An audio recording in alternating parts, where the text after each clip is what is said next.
अजय देवगन और मृणाल ठाकुर की movie cinema theatre में सन ऑफ सरदार 2 रिलीज हो चुकी है। ये साल 2012 में आई सन ऑफ सरदार का सीक्वल है।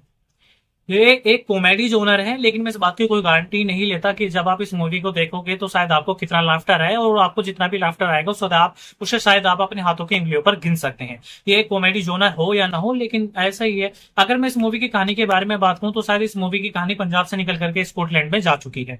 अब जो अजय देवगन है, यानी जो जस्सी रंधावा है, अब उनकी वाइफ, जो उनकी फॉरनर वाइफ है, वो उन्हें छोड़ देती है। अब वो अकेले हो जाते हैं। अब इस अकेलेपन में जो उनका सहारा बनती है वो एक पाकिस्तानी फैमिली इनका सहारा बनती है, वो इन्हें सपोर्ट करती है। अब उस पाकिस्तानी फैमिली में एक लड़की है जिससे एक लड़की है जिसके लिए वो पाकिस्तानी फैमिली उसके लिए लड़का ढूंढ रहे हैं। तो अजय देवगन उस लड़की की शादी कराने के लिए उसके फेक फादर बन जाते हैं। अब उस लड़की की शादी हो पाती है या नहीं हो पाती, उस लड़की की शादी कराने में अजय देवगन को किस तरह की मुश्किल परेशानियों का सामना करना पड़ता है, ये तो आप मूवी देखने के बाद ही आपको पता चलेगा, क्योंकि मैं आपको कोई भी स्पॉइलर नहीं देना चाहता। आप खुद थिएटर जाइए और आप देखिए इस मूवी के। अगर मैं परफॉर्मेंस के बारे में बात करूं तो अजय देवगन का इसमें जो किरदार है, अजय देवगन का जो इसमें लहजा है, अजय देवगन की जो इसमें कॉमिक टाइमिंग है, अजय देवगन ने जिस तरीके से अपने आपको देसी पंजाबी मुंडे के तौर पर रिप्रेजेंट करने की कोशिश किया, तो वाकई में वो कमाल है। अगर मैं मृणाल ठाकुर के बारे में बात करूं तो मृणाल ठाकुर ने इस मूवी के जरिए कमर्शियल सिनेमा के अंदर कदम रख दिया है। वो अपने किरदार पर काफी शिद्दत के साथ में काम करती है, और आपको दिखेगा भी जिस तरह से उन्होंने पाकिस्तानी पंजाबी एक्सेंट पकड़ने की कोशिश की है, वो शायद आपको पसंद आए या नहीं, वो अपनी साफे में कमेंट बॉक्स में जरूर बताइएगा।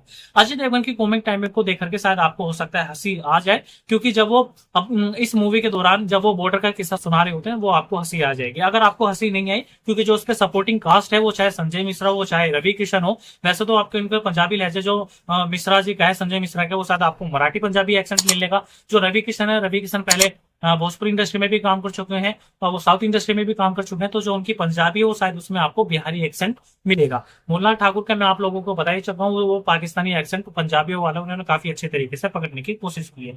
जब ये मूवी अपने एंड में पहुंचती है तो थोड़ा इसका पेस है वो थोड़ा और ज्यादा बढ़ जाता है पहले के मुकाबले। आपको जो इंगेजिंग जो आपका इसका हाफ लगेगा वो सेकंड हाफ ही लगेगा। अब जाकर के जब वो इसका क्लाइमैक्स लेकर के आता है, तो उसमें क्लाइमैक्स में लेकर के जिस तरह की कंफ्यूजन और केओस क्रिएट किया जाना चाहिए था ऑडियंस को हंसाने के लिए, तो उस तरह से वो सीन नहीं लिखे गए हैं। वहां पर मूवी इतनी कामयाब नहीं हो पाती जो दर्शकों के चेहरे पर वो मुस्कान ला करके रख दे एंड के सीन में।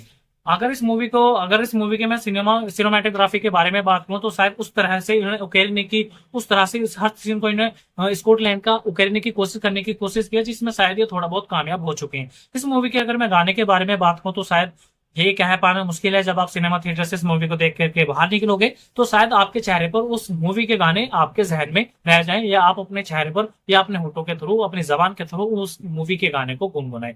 तो नहीं कह सकते। हाँ, अगर आप मुझसे पूछोगे कि मैं अपनी तरफ से इस मूवी को कितने स्टार दूंगा, तो दोस्तों इस समय इस मूवी को अपनी तरफ से 3 स्टार आउट ऑफ 5 दूंगा। आप लोगों को क्या लगता है आप हमें कमेंट बॉक्स में जरूर बताइए, और आप लोगों ने अगर हमारे चैनल को सब्सक्राइब नहीं किया है तो प्लीज आप हमारे चैनल को सब्सक्राइब करना मत भूलिएगा। धन्यवाद।